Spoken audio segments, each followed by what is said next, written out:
Okay, we're going live. We're going live. We are live. How are you doing, folks? How are you doing? So, yeah, no music tonight. I didn't do that. I was too busy and skipped all that. So, I want to go back to music one of these days. I just need some time to record it before the broadcast, and it's very hard given the shortness of time. Anyway, before I get into the subject matter, which is introducing a new series of topics for you, which I want to get your feedback on to see if you're interested in it. Before, what's loud? Loud. Okay, let me just adjust the volume here. Why is that super loud? Hold on a second here.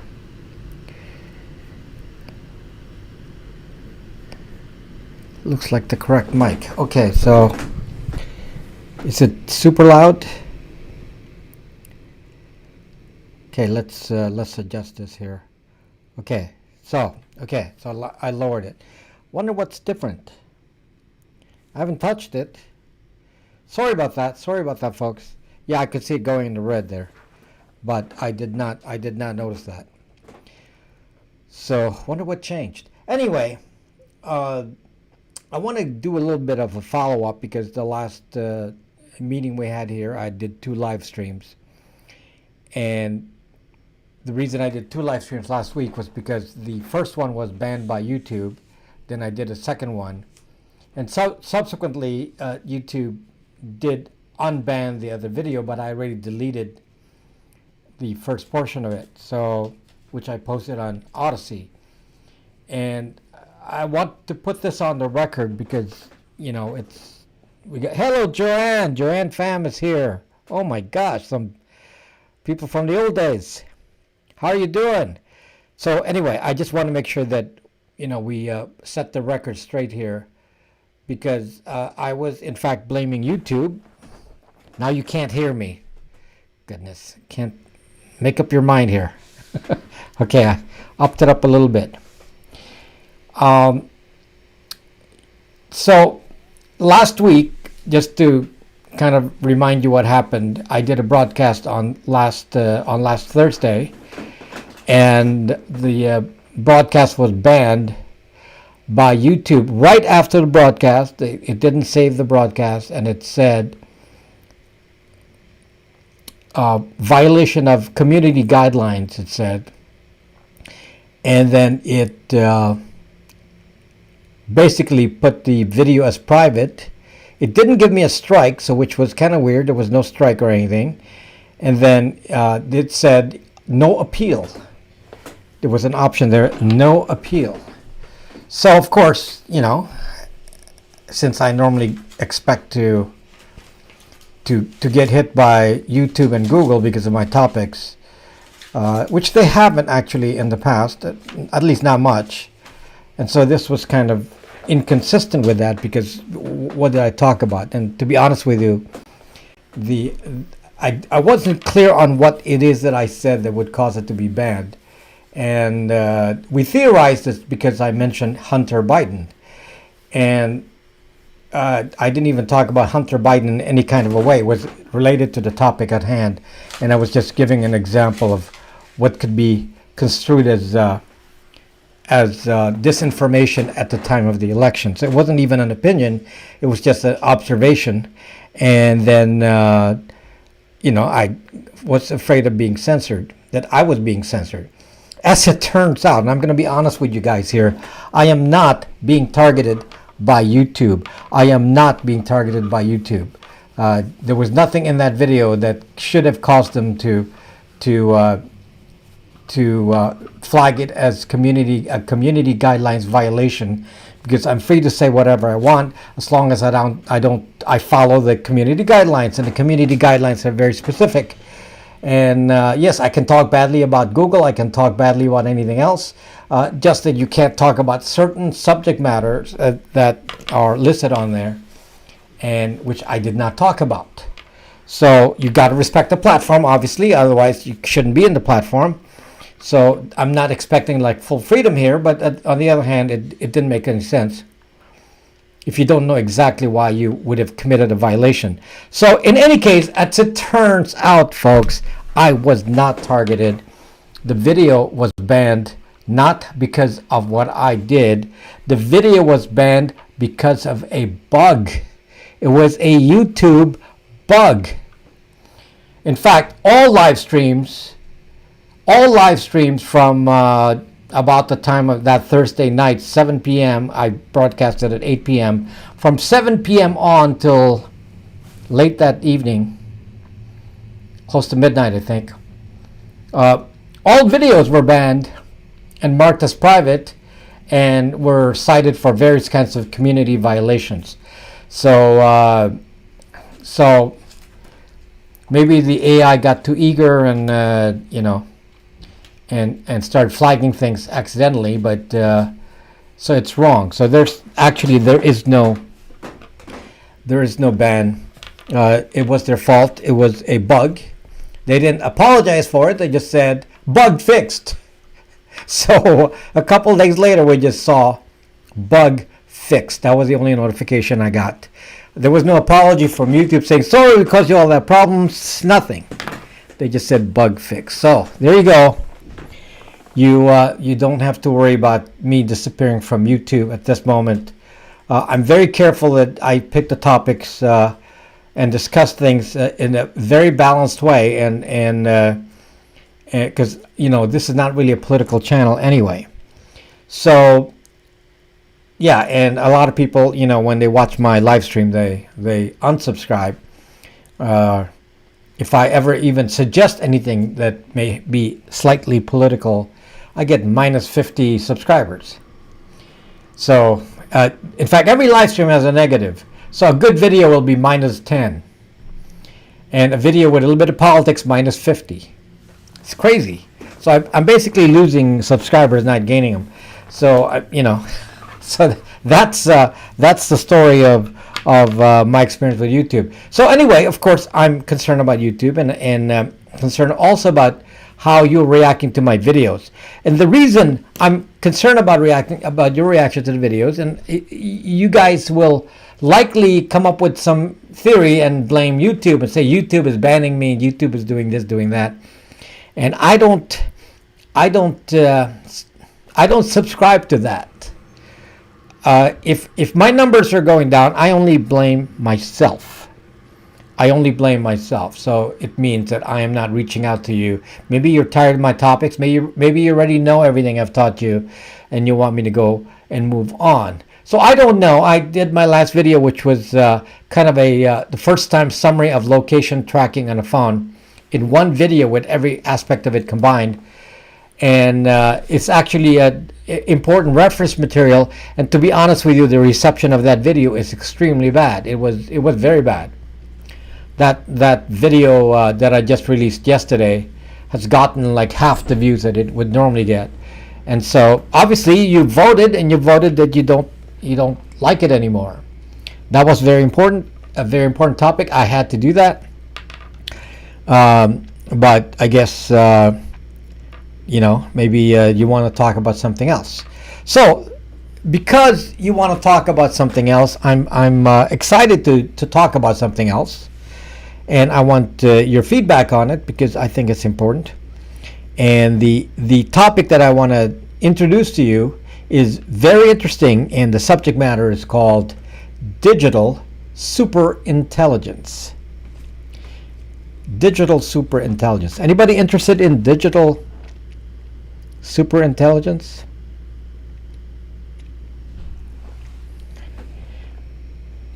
Maybe you type a 1. Type of 1 if that's of any interest to you. Digital superintelligence. It actually is very, very, very tied to the privacy topic. Type a yes or a 1, yeah. So yeah, digital superintelligence, yes. So that is going to be a series of videos. I already finished one video on it. I don't know if it's going to be next week. Maybe I'll release it the following week because I got to stagger it. It's not going to be every video about this. It's going to be part of a series. And what I want to, and I'm going to talk to you about what we're going to talk about in here. And I already have one video done.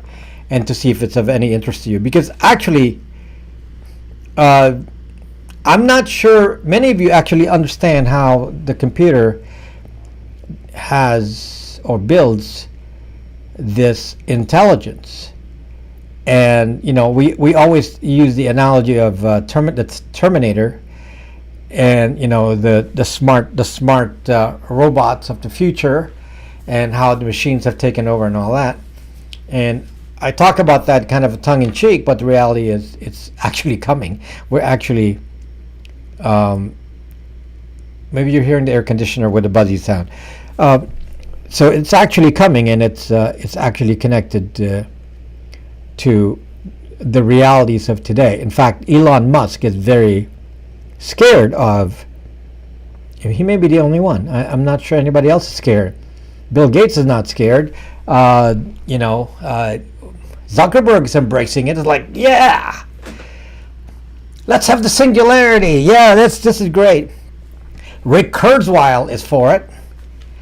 Yeah, he's like, yeah, let's do this. Let's have computers smarter than people. It's a good thing. So that's what they are thinking. And Elon Musk said, wait a minute. Let's rethink this. Now he's saying overdriving mic. Somebody said not enough volume, too much volume. Okay, of course, when I get close to the mic, it'll be louder. But yeah, I'm gonna make sure it doesn't go in the red here. So I'll just keep my distance from the mic. So anyway, let me just kind of give you kind of a rundown of some of the important topics related to the digital super intelligence, or it's kind of an evolution of AI. So AI, we're in the stage now where AI is very interesting. You'll hear terms like machine learning, deep learning. Do you know what those mean? Machine learning and deep learning. And I would guess that you know about it in theory, but you don't actually know how it works. And when you find out how it works, it's actually not at all that complicated, at least in a basic explanation. And so my first video, which is already complete, is a discussion of how computers see things. It's called computer vision. So that's the first topic. It's called computer vision. So that's already written, and it's already ready. And although I'm not sure if that's going to be released this coming week or the following week. And computer vision talks to you about how computers actually see things, because computers can't actually see objects in the same way you think of objects. It doesn't see it like that. Computers only see numbers. So how do you translate a number into an object? It doesn't even see what a rectangle is. It's just a string of numbers organized in some way, and to it is just one long string of numbers. And and from there it's supposed to understand what it's seeing. And if you look at some videos explaining what is being seen with these so-called neurons, and you can see it's like approximating the subject matter that's behind it, which is not actually how it works. It's not actually how it works, and it's very, very interesting how it does this. And so that's one of the first lessons we're going to discuss. And then this is going to move into discussing machine learning, deep learning. Now, deep learning is an interesting topic. Machine learning is when you teach the machine. Humans have to teach the machine. That's called machine learning. Deep learning is a little different. Deep learning is when the machine learns by itself.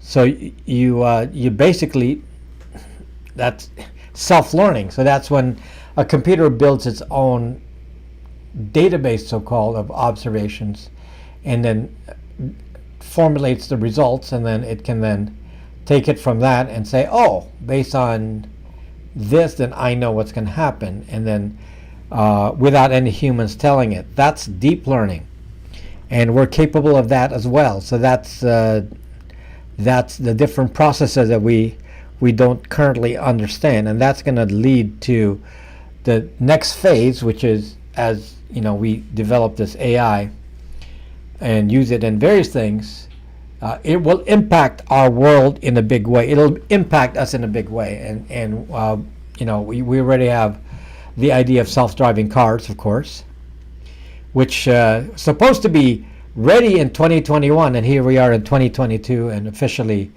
your Tesla still doesn't self-drive. In theory, it's still beta. So, the actual Tesla is limited to self-driving on freeways, so it doesn't self-drive on city streets. So there's still a gap between the expectation and reality, and you can see the testers who test the AI in Tesla, and they can see that there's still flaws in the AI, and the AI is not perfect. So you're going to see a little bit of that, but what's interesting is how this develops into the future and what the expectation is. This guy named Ray Kurzweil wrote the book, The Singularity. He wrote it in the 70s.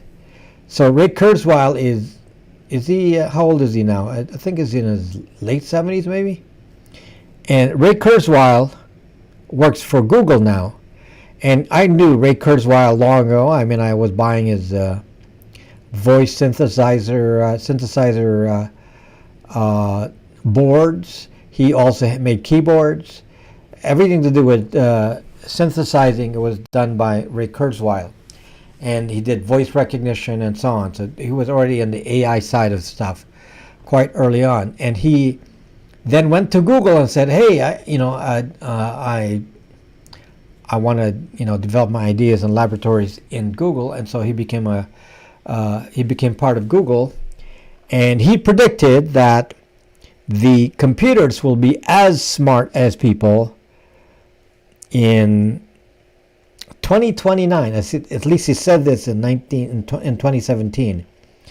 So somewhere around 2030, he said the computers will be as smart as people, which is not very far away. 2029. We're in 2022. That's only 7 years away. Okay? So give it 7-8 years. Give it 10 years even. So he's saying that in 10 years that the computers will be as smart as people, and after that the computers will be smarter than people. And this leads into a lot of issues, and some of them are, what is smartness? Define smartness. Smartness is defined as typically as IQ, but computers currently are being used to observe the environment and observing the environment and come up with some analysis of what the environment is doing. But in itself, the computers are not making judgments. We're not at that point yet. To give you an example of a question, there's a Tesla. It's at a street corner, and there's an old man and a mother with a baby in another direction, and it has no choice. In a millisecond, it has to decide somebody is going to get hit. Somebody's going to get hit. And it has to decide in that split moment who will get hit. Do you hit the old man because he's lived a longer life, or do you randomly hit the what's in the closest one, and happens to be the mother with the baby in a stroller, or you say, "Oh no, that's a baby. Let that baby live." So it's a moral decision, and these are questions that will have to be answered, even for Tesla. And the problem is, how do you teach a computer how to judge? We're talking about morality and ethics and right and wrong. And well, that's a difficult question, folks, because the problem is even people can't decide there's certain things that are obvious, like don't kill. And even that's not that obvious, as you can see in the news. Okay, depends on who you're killing. So I won't get into that, but you can see that it's not that obvious of a question. There are, in fact, in that case, does the computer have to decide, well, what is life? Who has life? Who does not have life? And how do you decide that? And if somebody is on a respirator, does that person have life? No life? Computer's going to decide this? Now, the problem with computers deciding this is somebody has to teach the computer. Somebody has to teach the AI. And the AI can only be taught by, well, it can teach itself. It's not going to make any judgments, but it can learn for itself. And then somebody will have to say what you learned is equal to this kind of judgment. And this is part of this. It's going to be in this series of things and questions about all this. It's part of what has to be considered. Again, thinking about a future here where we're going to have robocops. Robocops. What does that mean? When you have a robot that not only is policing the area, but actually knows everything about you. So you walk by the RoboCop, and not only does it see if you're committing a crime, it actually knows who you are because of your social media data and what you have on Google, and says, "Oh, I know you. You're Rob Raxman. You have a YouTube channel. Wonder if I should arrest you right now," says the RoboCop. "Wonder if I want to shut you up." What kind of judgment will a machine make when it has data about you because it knows who you are and can identify you? There are some really strange questions here that really, really relate to the movie, The Terminator, and it's really happening, and it's scary that if Kurzweil is correct that this can happen in the next 10 years, and I'm still likely going to be around in the next 10 years. And it's really bothersome to think that we'll have a completely different world where AI takes a big part of what we do, and in fact, what does it do to jobs even? What happens to people? Certain jobs will not be necessary with AI. Certain radiologists are not needed. People who do things like driving cars, obviously, everything will be at that point self-driving. So even the idea of doing Postmates and Uber and Lyft, what's going to happen with that? I mean, who's going to need that? So these are the questions that this raises, and it's really a series of things. First, understanding how the technology works, how we actually have computers learn, and you will find out how dumb computers are because they can't really sense things in the way you think. So humans made algorithms that can emulate a neuron, or the way humans collect and decide things in their brain, and they've kind of come up with that this concept of a neuron or a neural network where decisions are made instantaneously. Well, that's not instantaneously in a computer. It takes a long time, but in a human it's instantaneous, where we look around us and can judge things without even having to go deep into what we're looking at. I mean, one glance and a cat, a dog, you know all that instantly, and you can make a judgment and act accordingly depending on what you see. And computer doesn't actually see it like that and has to do some computation,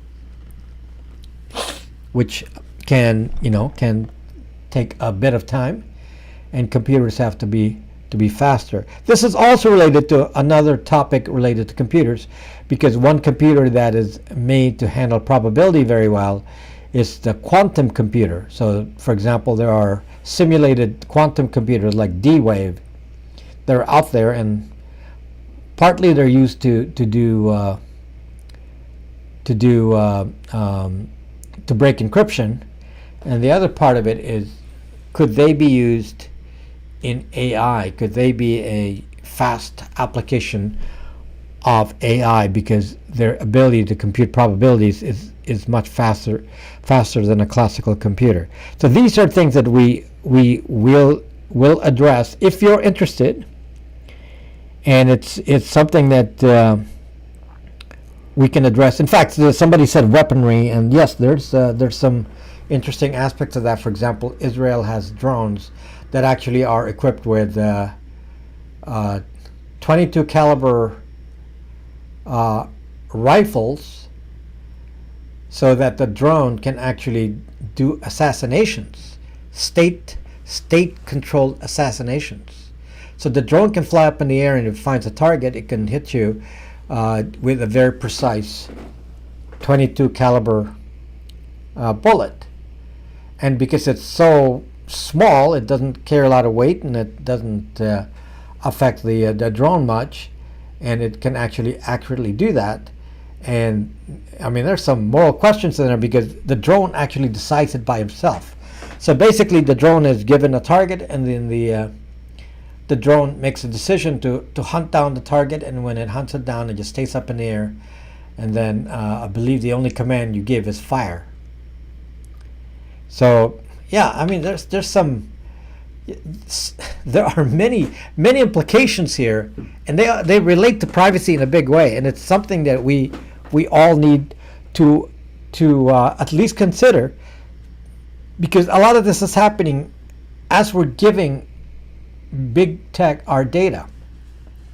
One of the things that you will find in my next video that I'm going to talk about is that the computer vision technology is actually driven by your data. Google Drive, Google Photos, Facebook Photos, Amazon facial recognition. Everything is actually driven by your data. And because you are providing so much data to big tech, they're actually using that to do the learning. So they're learning about you, and they can learn in photos, and they can learn in words. And that's one more topic we're going to be able to consider, is how the technology of AI can actually be used to understand what's being said in context, and how AI actually understands that. And to be honest with you, it doesn't really understand it in the way you think.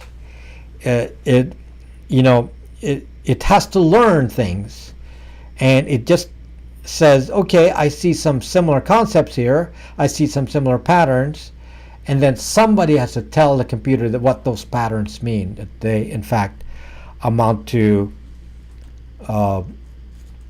perhaps sarcasm in a comment, perhaps a joke, some of these subtle elements that humans can figure out, but the machine can't necessarily see. So, but given enough input, the machine can learn all that, and it has to be taught.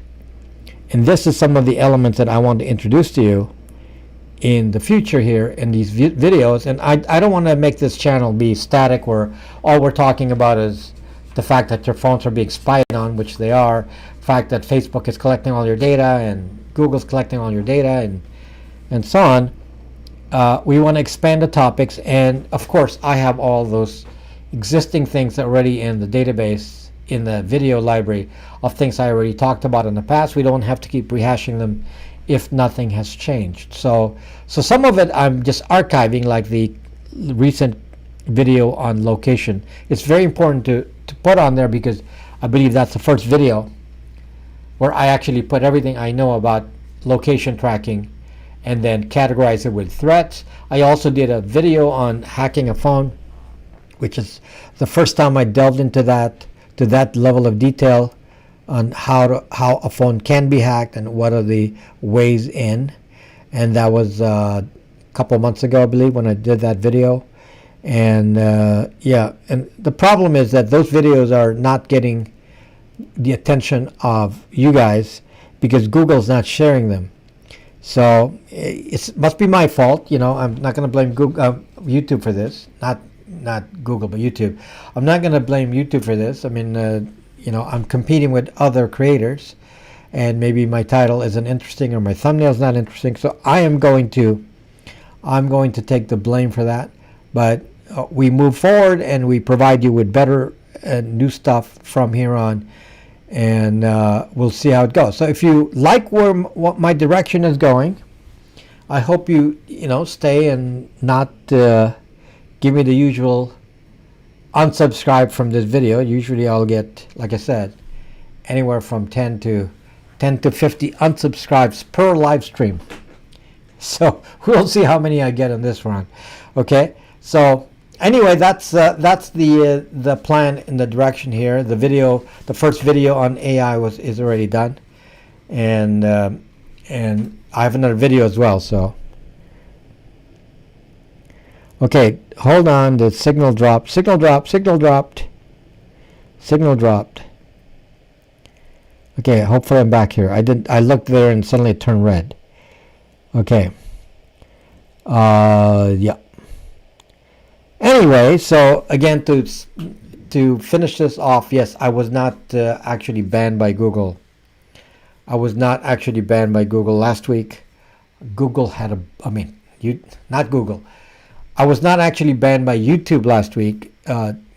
YouTube had a bug. And they acknowledged the bug, and it affected every live stream that occurred last Thursday, right around the time that I did the broadcast. So I hopefully won't have that experience today. Hopefully that bug is not going to exist. Anyway, thank you for listening to this part. This is the talk part, and then we go into the Q&A portion momentarily. Before I do that, I want to introduce my sponsor, which is Lenode. So Lenode is a cloud provider. So if you need servers for websites, running your own Linux servers, running secure servers of any sort, like for example, you want to run a private video server, you can run Jitsi. You want to run your own communication server, you can run your own XMPP server. And if you want to make your own website with WordPress, you can do all that. And Linode is one of those providers, cloud providers, that can provide you with cloud computers that can do this. And they are amazingly low price compared to the competition, compared especially to Amazon AWS or even like a GoDaddy. They're much cheaper, and they have much better tech support. Much better. Now Lenode has been bought by Akamai, so Lenode is now Akamai, and I don't see any negative effects to that at the moment. It's still been very good to me, and nothing's changed price wise or anything like that, except that the bill is now going to say Akamai on it. So if you're interested in this, they have a special program. You put linode.com/RobBraxman, and they'll give you a $200 credit, which you can apply to any cloud service you purchase within 2 months. Okay, so let's talk about your questions here. And by the way, just to tell you this, I have quite a bit of stock of Brax phones now. I finally, got, I believe, most of the shipments are in, and so the Brax phone.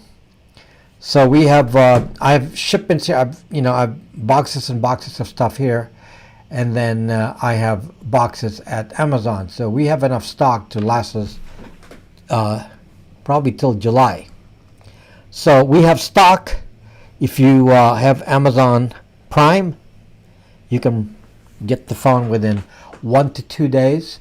If you get it from me, you get the phone within about 3 days or sooner if you're in California. So we got those options, and just to remind you that that's available. The link is in the description there. Okay, so somebody said there's the early adopters have a lot of issues with Brax phone. That's actually not correct. There is a small number of issues related to carriers, and it's not a global problem. It's actually limited to,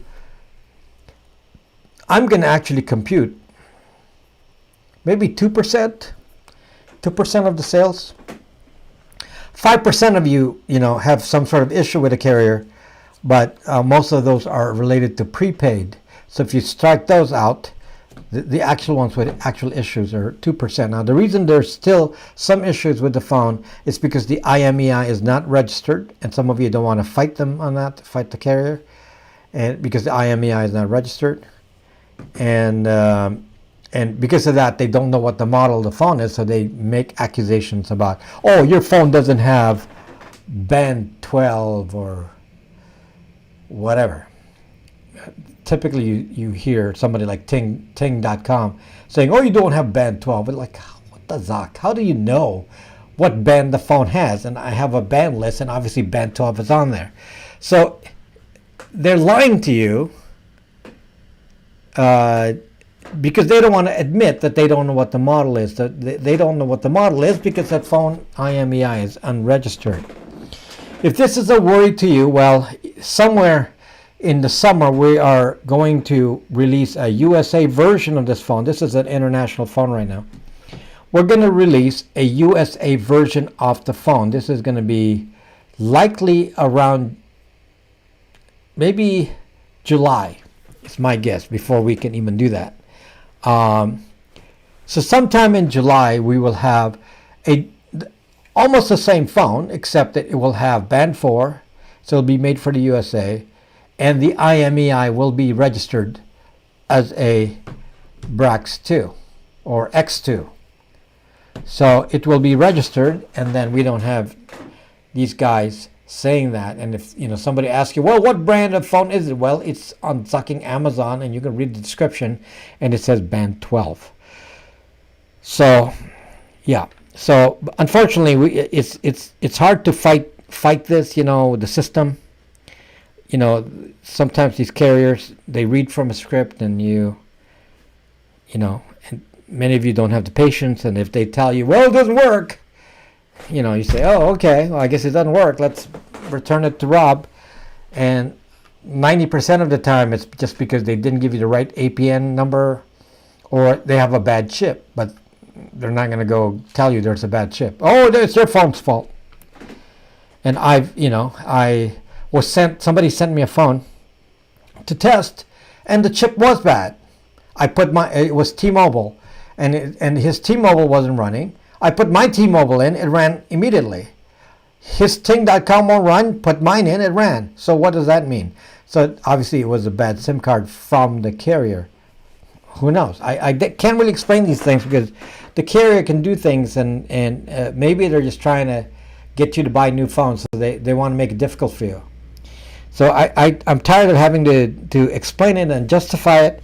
I accept the fact that some areas may not have the same bands, and this is a minority. The majority of the service seems to be in the expected bands for the phone. But some areas may be using what are called lease towers. Not everyone is using. Thank you, James Miller. Not everyone is using the towers for, let's say, T-Mobile. Some of them are leased from somebody else. Is it okay to use the Google Pixel camera APK on a de-Google phone? Yes. I believe yes. It won't install if it's not good. It won't install. If it needs a Google service, it won't install. Okay, I think you can even use a Google dialer, because some of you are asking for, like, can you do voicemail? And the Google dialer has a voicemail. And actually, Lineage Os, Graphene, Calyx uses the Google dialer. We don't. Brax OS does not use a Google dialer. There's a built-in dialer in here, which is more restrictive. So if you want to use the same dialer in Lineage, standard Android, and so on, it's a Google dialer. And likely you can use that because that's what's used by Calyx, Graphene, and Lineage. Okay, so there is some flexibility in there. I have a bunker bed for you if in need. Stingray is old tech. 3-letter agencies improve their means of interception. Stingray is just a generic term for the technology of an IMSI catcher. The actual name of the device is different now. Stingray was the original one. I don't remember. I can't remember what it is. Triggerfish, something, whatever. They're all just sea creatures. So there's a new version for LTE for sea creatures. So yeah, generically they're all. The point is the same. And so when somebody mentions Stingray, don't say, "Oh, that doesn't work anymore. That's 3G." Yes, the original Stingray is for 3G.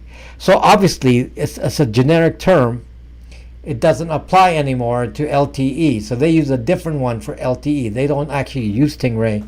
They use a better version of that. I asked my friend who was a police officer if he knew how to use Stingray, and he said no, they pass it to a special department. When they need to do that, a special department handles that side. So not every policeman has access to Stingray. They use some specialists who are able to do that. So he knows the IMEIs of Brax phones on this version. This IMEI for Brax phones here are unregistered. So nobody can actually say, I want to find all the Brax phones by IMEI and block them. How are you going to do that? Because you don't know where the block of IMEIs are for this, since it's not registered. So there's a value to having it unregistered. And by the way, there's nothing illegal about a Brax phone. It's just a standard Android. If anything, it's just an Android without Google. So there's nothing to do with the government. So no, why would the government say, oh, we got to ban Brax phones? For what purpose? They can still use Stingray against any phone, regardless of being de-Googled or not. That has nothing to do with it. So that's not. They can still intercept you with the CALEA law. Your only safety is to take off the SIM card. They can block all unregistered. No, they can't do that because they don't know what's registered. What does that mean? There's an IMEI on the phone. It's not unregistered with no IMEI. There's an IMEI, but they don't know what the range is. They don't know what the range of IMEIs are. Okay? Does Visible work with Brax phone? I don't know. I presume it does. I've never heard anybody complain about Visible. By the way, for most of you, you never hear a peep because you just transfer your old SIM card to the new phone. That works pretty much 90%, 95% of the time. Transferred from your old phone to this phone and it's fine. You don't even have to talk to the carrier. That's probably, I'm guessing that's in the 95th percentile. So yes, there's some who have difficulties, but I found that's more on the rare side. And some are really due to mistakes of the carrier, not the phone. But I'm not going to go worry about it. If you have an issue with that, my policy here, I'll exchange it for a Pixel. So you will get, if you have problems and you don't want to, you still want to be de-Googled, we have Pixel 3As, which is slightly more expensive than this, but I give you a swap. I'll swap the Brax 2 for Pixel 3A. So that's accessible to all of you. Anyone who has a problem with their Brax phone can do a 3A. So I don't care where you bought it from. You bought it from Amazon and you want to swap, fine, we'll do a swap. Okay? So, we want to make you all happy here. Just don't abuse me, and don't some of you are there are some of you that, are definitely unfair. Some of you are taking advantage of me, and that I don't like. There are some people who just take advantage. I bend over backwards to give you the advantage, so that I don't have the advantage, but then some of you still abuse it. Very few, but they exist. So, and it ruins my day when I have to do that, deal with somebody who abuses the system. Because I'm, giving a service here, and I take a loss when I can do it, and or at least zero out my profit, and I don't complain about it. So yeah, I try my best to make sure that most of you are happy, and if you're unhappy, I refund your money. Right? But some of you are kind of abusive. You bought something 2 years ago and you expect me to do something. I mean it's just that's beyond fair. Okay? Beyond fair. I mean, you used it for a couple of years and you tell me there's a problem now. Well, we don't really know what happened to the phone. You dropped it. I mean, how can I possibly take the burden for something that's I'm not warranted for? I don't make the phones. My service is just a service. I put software in. It's not my phone. I put a software in there, and sometimes phones do break. So you bring it to the shop and they fix it. If the carrier stops doing support for the phone, I don't know that. I certainly do my best to not sell a phone that I know is going to go out of date. But lately they've done things that are like completely unexpected, like drop support for Motorola's. Why? Don't really know why. I don't know why. And some of you will blame me for it, but I don't know why either. So, all of us are kind of victimized by it. So, I can't take responsibility for things like that because I can't forecast what the world will do. I can only do what I can do. Okay? So, anyway, that's just my thoughts on that. I mean, I like, you can see that the number of people that would ever even complain are so minimal. And most of them stop complaining because I refund them and then everybody's happy. I try to make sure everybody is happy as long as you're fair. As long as you're fair, I give you fairness as well. I'm a very fair person. So that's my promise to you. So some of you are like leaving comments, by the way, that have nothing to do with that. And somebody say, well, you work for, how do we know that you don't work for the opposition, the three-letter agencies, the this and that, and this is just a honeypot? It's like, suck. My gosh. I mean, some of the imagination of these people. My gosh. I mean, so I've been doing this for 8 years, and I'm sitting here and running the most elaborate honeypot ever, where I make you, and I believe, I mean, you can't detect that that I actually don't believe what I'm saying. And then you're sitting here and saying, well, this guy, I don't trust this guy because he's working for the government or something like that. I mean, anyway, some of that does not deserve any kind of attention. If you can't judge people, based on their sincerity, I mean, I'm here pretty open with, a live stream, and you can ask me anything, and to actually suggest that, I'm some plant is crazy. It's really crazy. Some of these ideas are crazy. So I'm not gonna go. Support that or even respond to that from here on. It's just a waste of time. Anyway, what else? Let's face it, most of your subscribers appreciate the perspective and expertise you share with us, but some are just plain nuts. Sean, very true. There are a small number of people that, I mean, I can't help you. I mean, some of them are saying, why are you hacking me? That's one I got today. That me or my organization is hacking you. It's like, what the fuck? Why would I want to do that? Okay, I mean, I have the capability to, in my platform, BraxMe, in theory, then to hack everyone. And I've been running BraxMe for many, many years, 10 years now or something. And I don't see, well, less than 10 years, so 9 years maybe. And I don't see anybody getting hacked on BraxMe because you can always state it if I do so.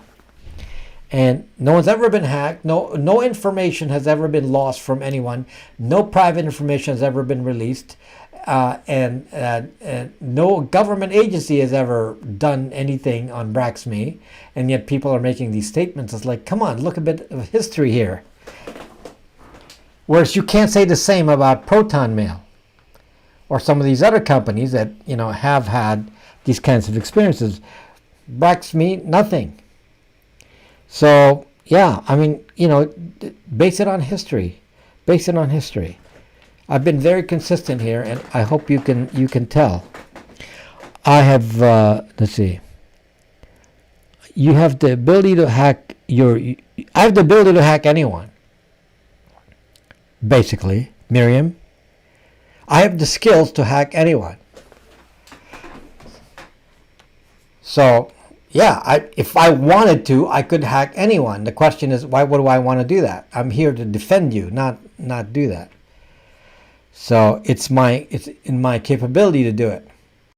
So what I do is use my knowledge to advise you about how you can get hacked based on what I know. That's what my videos are about.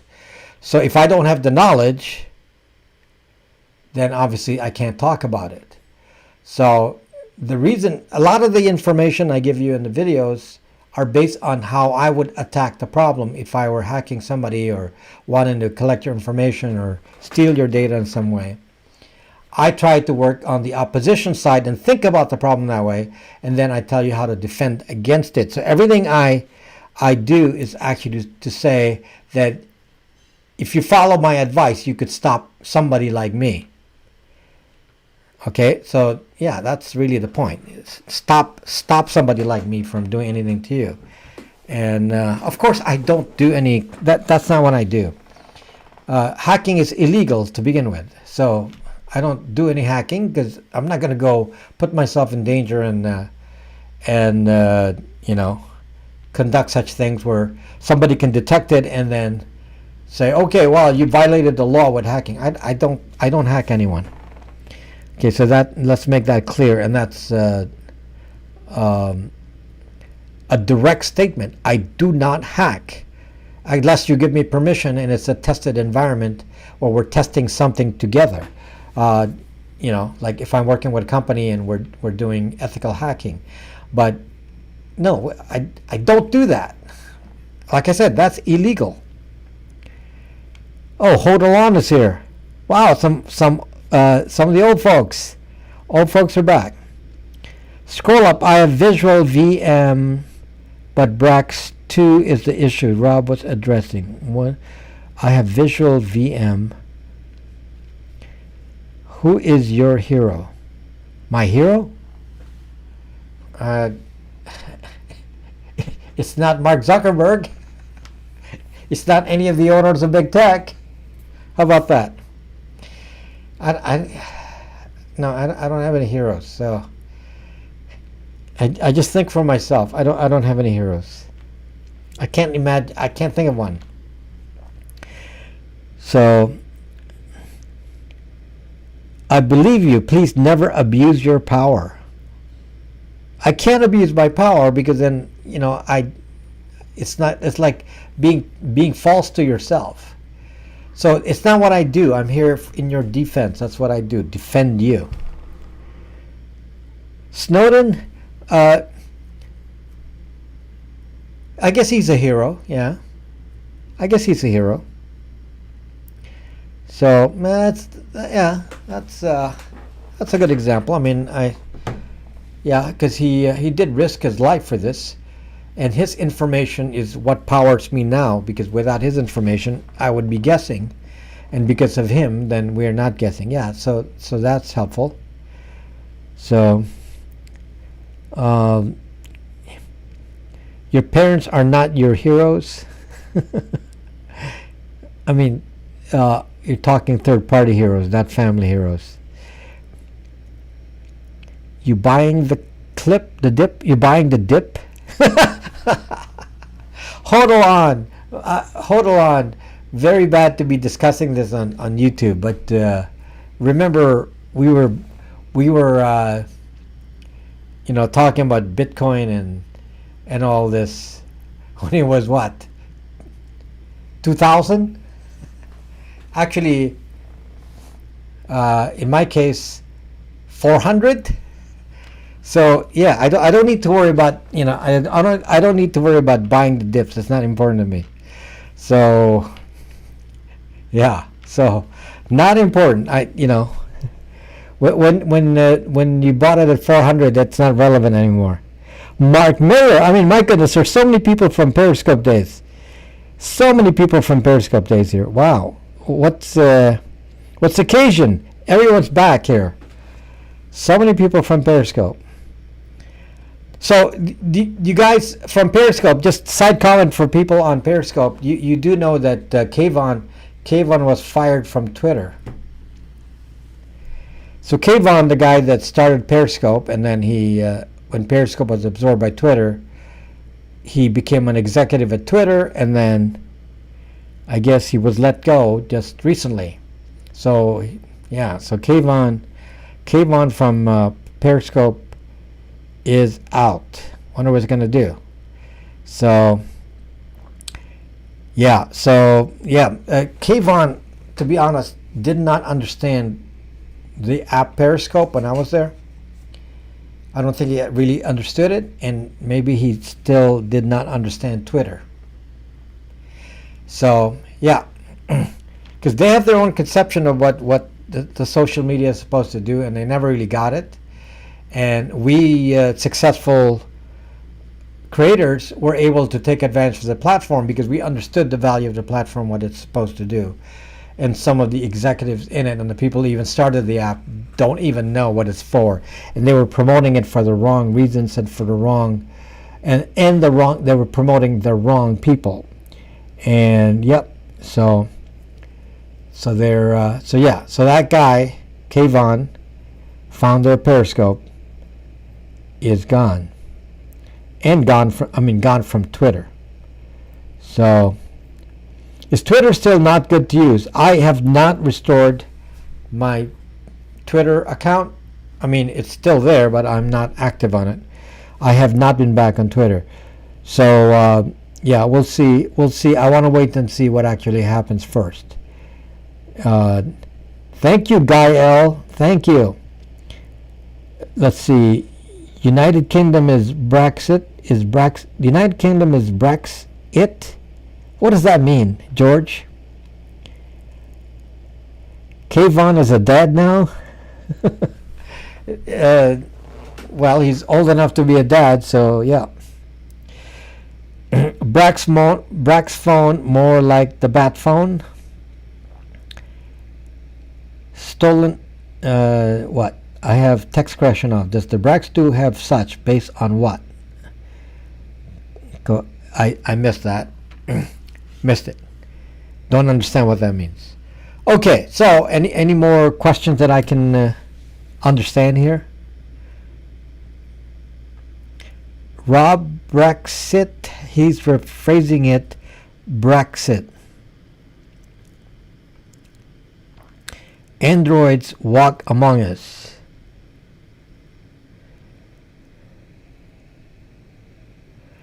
Are you on Gab or Truth Social? I am not on Truth Social. I was on Gab.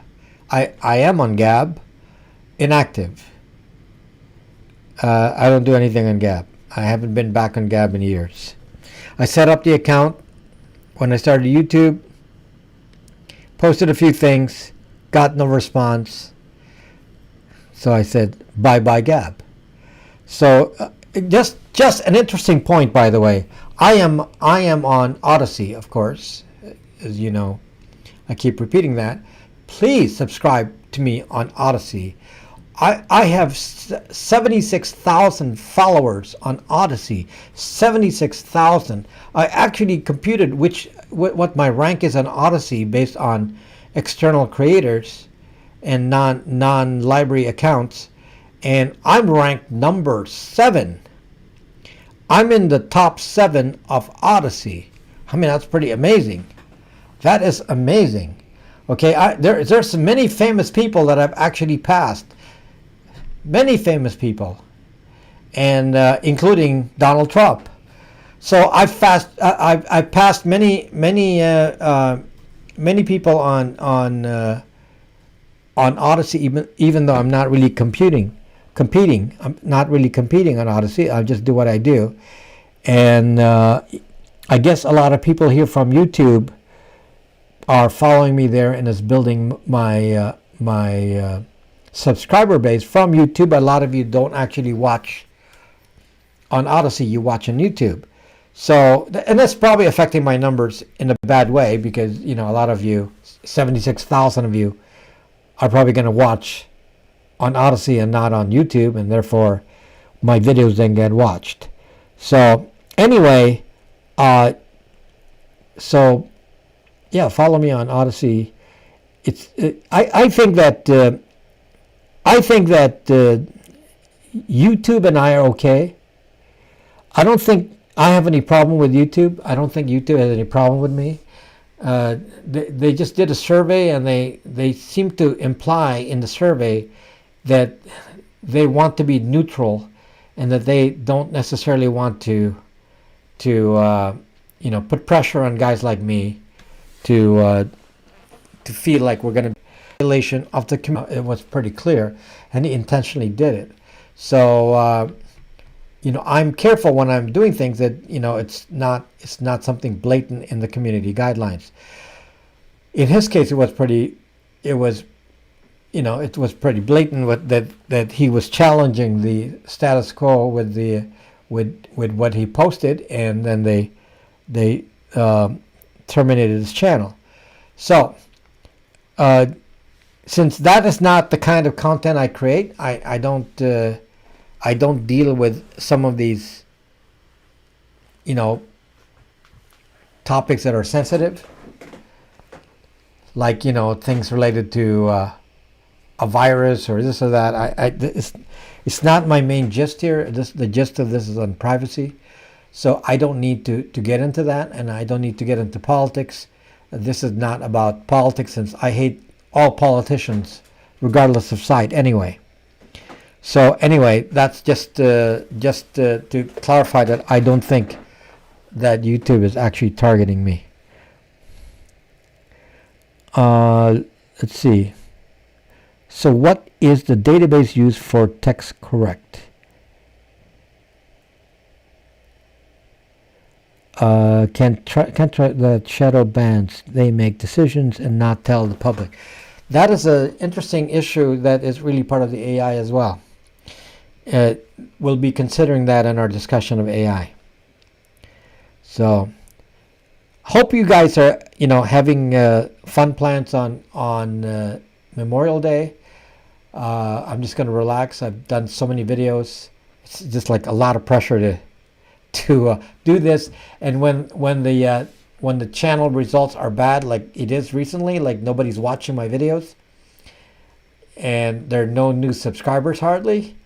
Yeah, it's a bit discouraging, I have to admit, but I don't have to feel discouraged because obviously you guys are supporting me. You're buying my phones, buying my VPN service, my email service, and it's, you know, you're showing your support, and enough of you are showing support that you know, I'm not feeling hurt right now by any of this, but it is kind of a fear that maybe I'm going the wrong direction. So that's why in this video I'm talking about what I'm going to be doing with AI. Let's see. We're watching on other platforms. I think because people are watching on Odyssey first, like you. Yeah, I know you watch on Odyssey. Yeah. So the problem is that the way that Google or YouTube judges the video is by the first set of viewers. If the early the people want to watch the video first, if they don't watch the video in the first hour, then that kind of sets the tone for the video in total. So I'm not telling you to do anything special, like, you know, go click on it and watch in the background and do something else.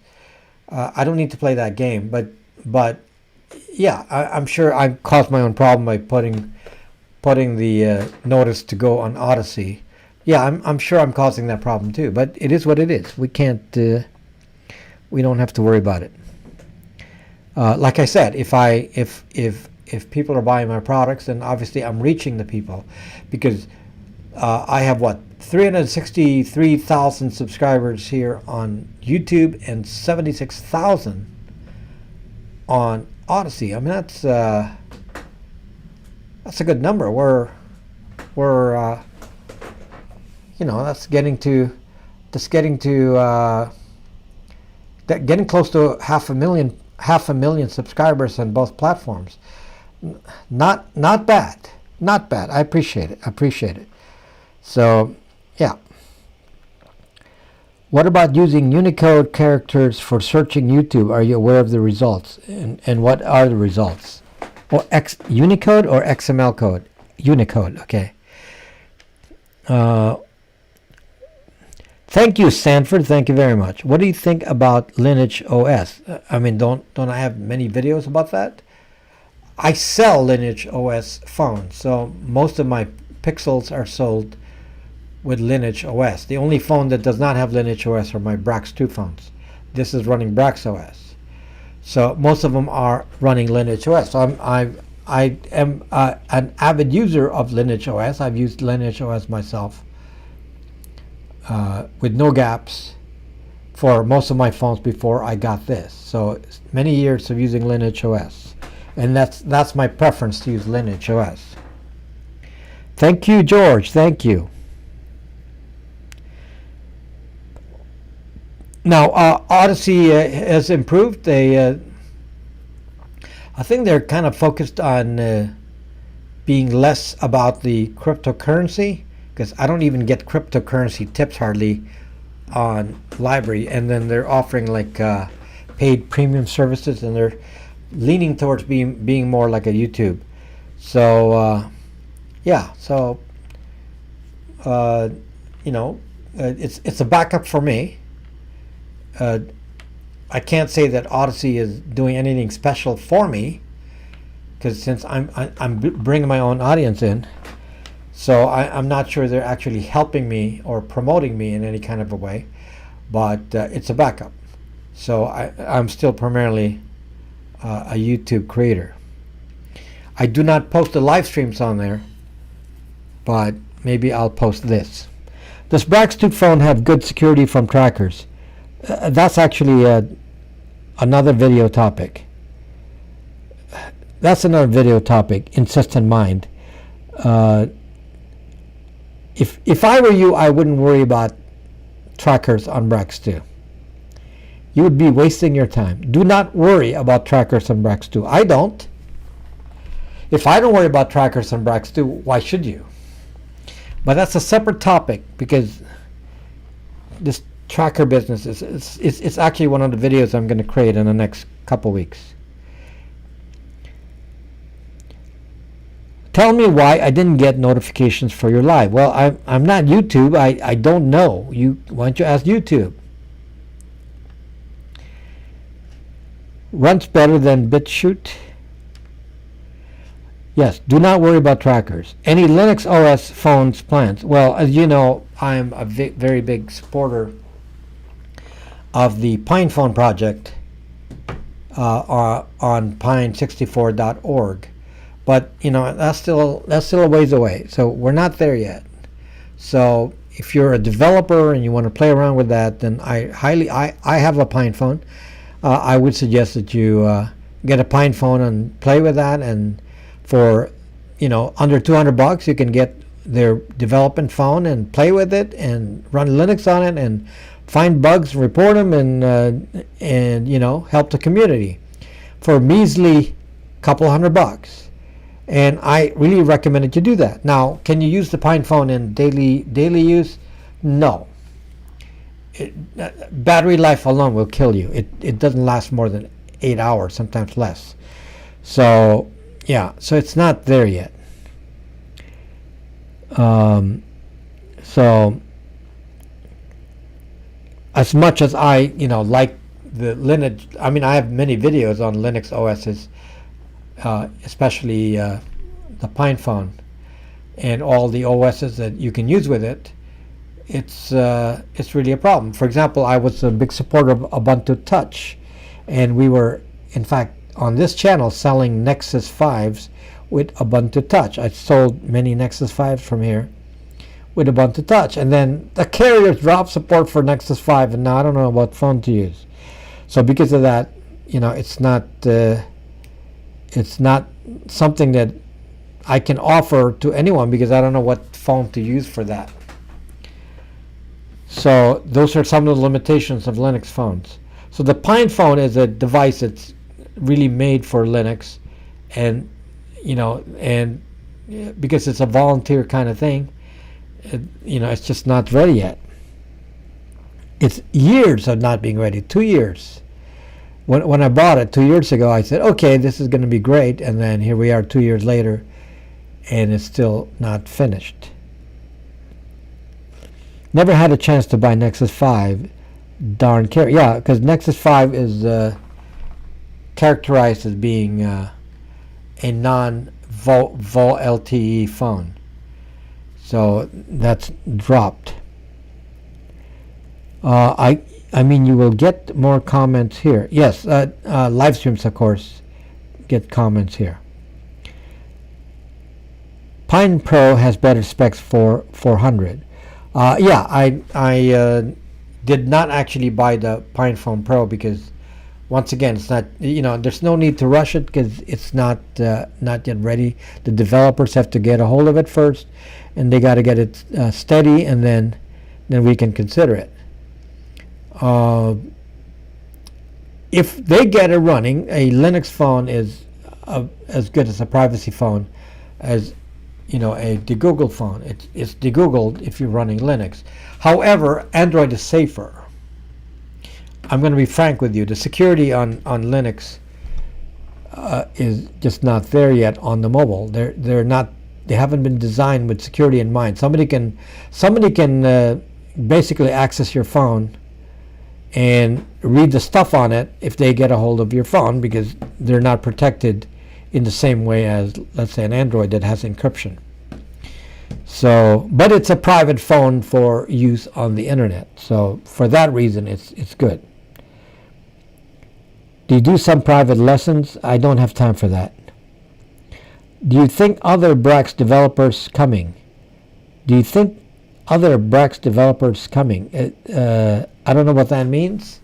There's a development team that's working on this, working on the next version of this, and yeah. So I'm happy to report the progress. The open source will likely be released in July. It's my expectation. Hopefully. There are some bugs that were reported, and some of those are being tested right now, and some of them have been fixed. Some of the special things that I requested, and there's some workarounds. So there's an active development team working on it. Full stop search bug. No, I don't know what that is.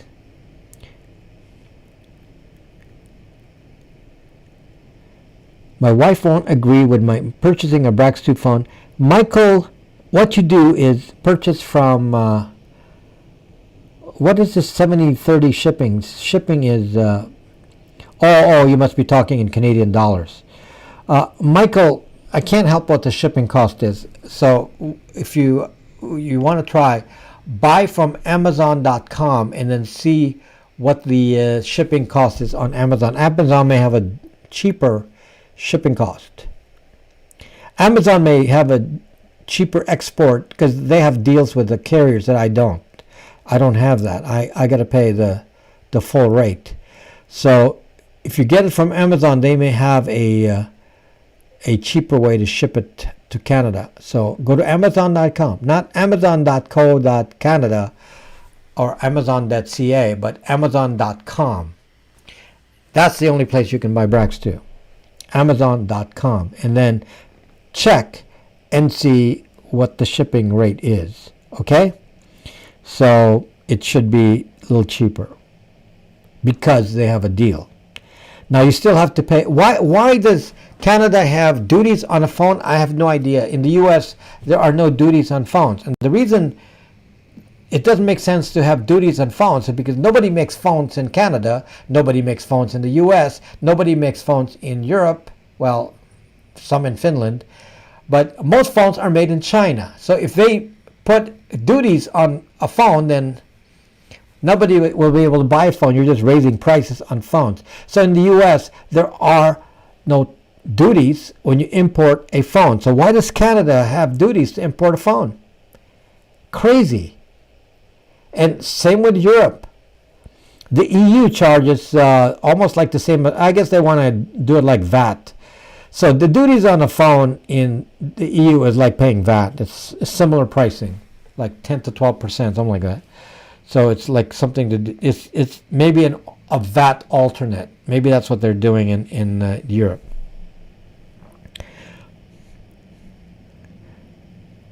Why don't you buy, Rob? Why don't you buy a Pixel? Why do I need to buy a Pixel? I got tons of Pixels here. Pixel. How many pixels do I need? Pixel. How many pixels here? Old Pixel.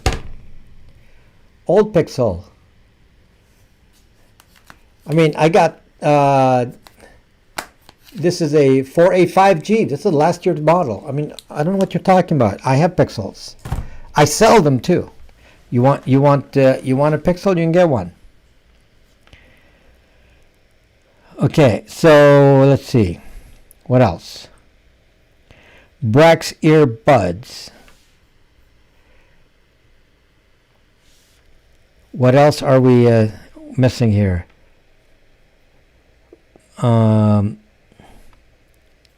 So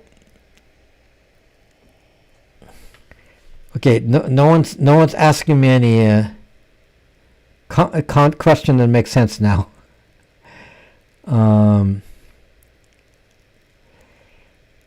Okay, no sensible questions on the top here. Okay, so Brex TVs. Why do you need to care about Brex TVs?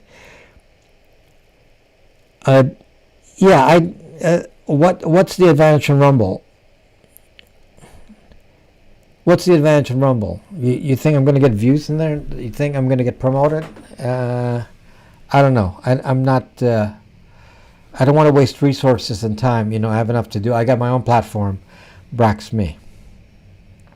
What is the keyboard database used for text correct on Brax 2? What is the keyboard database? It's whatever standard comes with Android. So the standard keyboard is the standard one that comes with open source.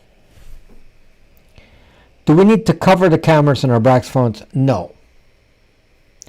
No, I don't believe you need to worry about that because you just have to worry about permissions. Remember, Brax 2 does not have hidden apps that do strange things, so you don't have to worry about hidden apps that's going to turn on your camera. And thus, you worry about that, and you have to tape it up and do stuff like that. You don't worry about that on a Brax phone since it's based on an open source operating system that doesn't have any of that. So, not to worry. Brax merch. Yeah, so thank you for reminding me. You know, I've been wearing, on many videos, I've been wearing this, sweatshirts that's de-googled on it and so on.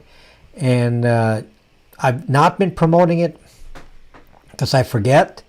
But you can support the channel, my friends, by buying one of these. Like there's a sweatshirt. This is not one of them. But, a sweatshirt that says de-googled on it. A hoodie. And then a full sweatshirt in various colors. And t-shirts and long sleeve shirts. And they're on the link there in the description. And yeah, if you feel like you want to support the channel by actually making a statement out there that you believe in what I'm talking about, then yeah, buy a merch product, a t-shirt, a sweatshirt, something. Would appreciate it. Does Brax phone have YouTube installed on it? No, there is no YouTube on it. The alternate is NewPipe, and which is installed on it. NewPipe is the alternative. So YouTube on a Brax 2, that's Google. Yeah, so you can run Google things on a browser on a Brax 2. So you can do that. But if you do, you should erase cookies after. If you don't, the phone will be tracked non-stop until you clear the cookies. So Yeah, so if temporarily you need to do something Google on the phone, let's say you need to read your Gmail and you're just in a rush and you got to do it, then yes, go to the browser, go to Gmail, log in, do all that. But after you're done, clear the cookies. Now the phone doesn't actually know, the browser doesn't know the phone identity. So once you clear the cookies, then that's it. The tracking ends. So it's not the end of the world. So you can do that. We have 9 more minutes left. Do you ship to Canada? Yes, I ship to Canada, but like I said, you can order from Amazon.com and they will ship to Canada. So somebody should try that and tell me if the pricing is cheaper for shipping. I have a feeling that Amazon may have a better deal on shipping to Canada from Amazon.com. So that may be the better deal instead of me shipping it, because my shipping cost is $55 US. So unfortunately, I don't get like discounts on the shipping costs. So it costs me money. Amazon has a volume thing, so they can export for cheaper. You filmed the Periscope days, yes, Guy. I'm interested on more topics on how artificial intelligence attempts at creating video content, deep fakes, etc. We can discuss those as well.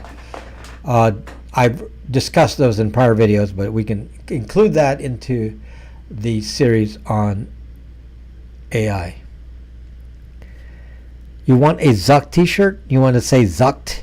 If you have a idea for design on the t-shirt, let me know and I'll design it.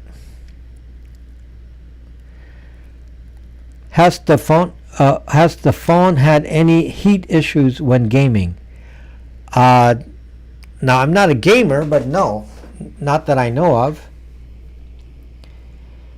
I don't play games on the phone, but I'm not aware of any such issues, no. Because it does come with a GPU on it. There are FaceTime-like apps for Android. What? Make a video about how not to be hacked. I already have, I'm giving you those videos in pieces, because saying how not to be hacked depends on many, many factors. So the last video was about how your location is hacked. There was another video on how your phone can be hacked.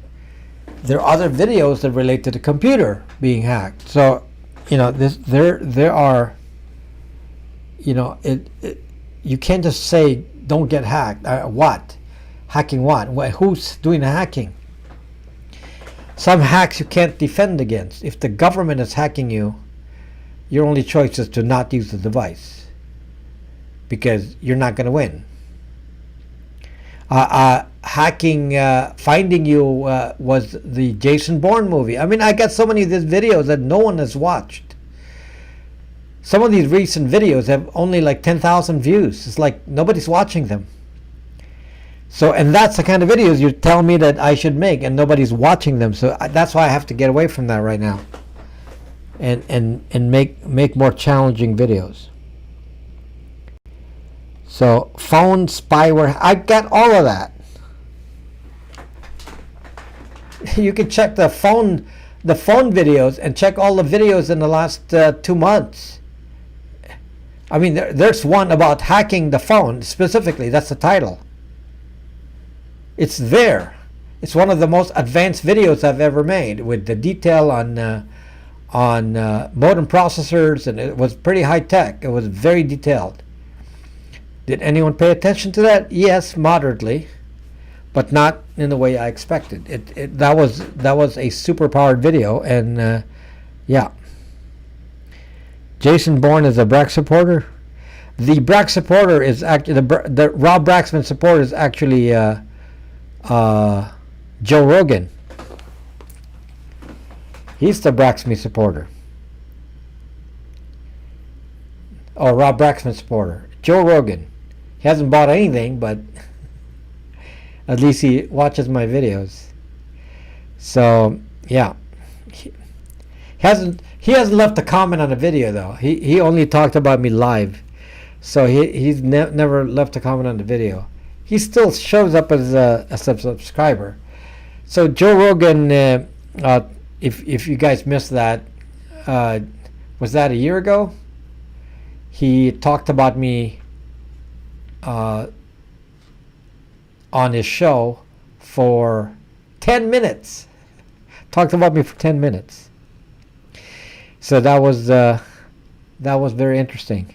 So when I did the video, when I was watching my channel, my subscription count, this was when I only had like 5,000 subscribers, and he added like 1,000 subscribers all in a day. I suddenly got an extra 1,000 subscribers. I only had, I'm trying to remember what my subscriber count was back then. Maybe 15,000. Okay, and then I got an extra 1,000 just from Joe Rogan, and I didn't know why. And it turned out that he talked about me for 10 minutes, and they all came to my channel. They probably all unsubscribed by now, because they're probably the ones unsubscribing every so often here, especially on the live stream. So maybe I'm boring them now. So well, you don't have to watch Joe, you can watch me, since he's not on YouTube anyway. Get on Rogan. You know, you get paid to go on Rogan's show. So I got to be important enough to pay, and he probably is not. He probably doesn't think I'm going to get views. I'm not important enough. Nobody knows who I am. Mark Zuck is a fan too.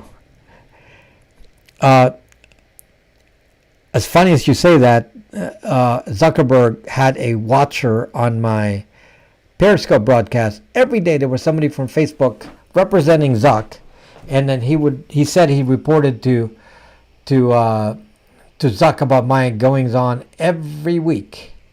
So they discussed me in Facebook corporate meeting, because I was the anti-Zuck. So yeah.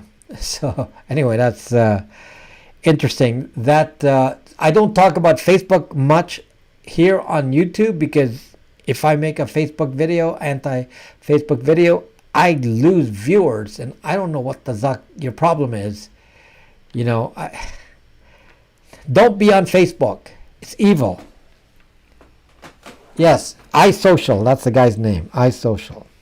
So we all know iSocial. He was some sort of software manager at Facebook. He's one of the top executives in there. He was a top enough executive that he would meet with Zuck himself in weekly meetings. So he's in that first tier. So that was very interesting. Anyway, we're running out of time here. So, Linux Mint. You can use Linux Mint. I'm running Pop OS. So very similar. So yeah, you can use Linux Mint. I prefer Pop OS myself.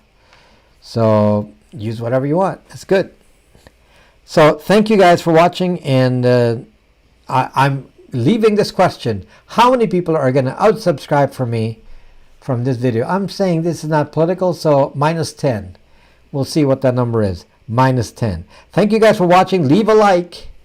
Leave a like, since not too many of you have watched this. Leave a like, and I'll see you next time. Bye bye.